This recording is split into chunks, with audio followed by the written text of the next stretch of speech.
اللهم يا سامع الصوت يا سابق الفوت يا من لا يخيب عبدا سأله لا يرد داعيا طلبه أنت أحن على عبادك أنت أرحم بأوليائك نعوذ بك نلوذ إليك نستعين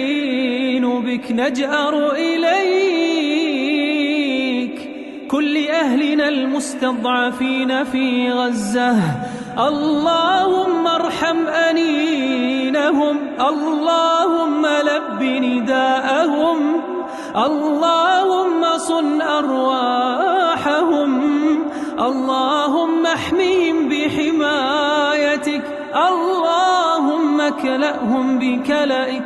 اللهم أحطهم بحنانك اللهم أهلك عدوك وعدوهم اللهم أرنا فيهم بأسك وعظيم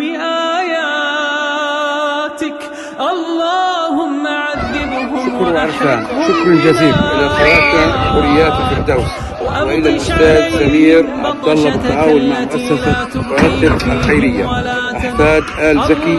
مساهمة مع مؤسسة وأذهب سلطانهم وقتلهم بأسلحتهم أحصي عددا